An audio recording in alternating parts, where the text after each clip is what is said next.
Welcome back to Learning with the Difference. News headlines for 6th of April. And first of all, national news.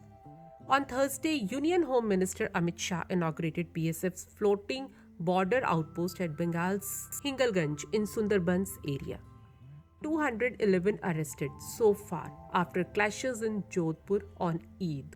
2008 Gujarat blast. High Court directed re-adjudication of play of accused. Tamil Nadu ruling party's MPs to donate 1 month's salary to crisis-hit Sri Lanka. Core biometric info will not be shared with anyone. Aadhaar body to court. 4 suspected terrorists with Pak link caught with explosives in Haryana. Jet Airways took to skies again after 3-year gap on 29th birthday. Aviation Ministry invited applications for PLI scheme for drone components. And now some international news. Queen Elizabeth, to cut back on public appearances, will not attend this summer royal garden parties, Buckingham Palace said on Thursday.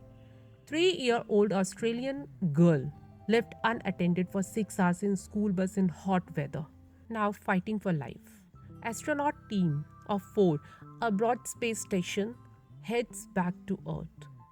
Hong Kong beaches reopen to COVID-weary residents as the outbreak recedes. Received $12 billion in weapons aid since start of war, Ukraine Prime Minister. And now some sports news. Champions League. Real Madrid defeated Manchester City in a thriller. Madrid won 6-5 on aggregate.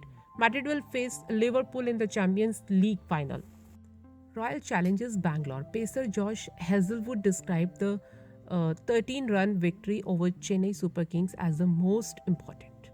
Ex-chief selector wants India star to bat at number 4 instead of opening the innings. And now let's have a look on weather. The weather on 6th May in India will be very hot with temperatures reaching 34 degrees Celsius. During the evening and nighttime, the temperatures will drop to 28 degrees Celsius. And that's all in news. Thank you to all of you.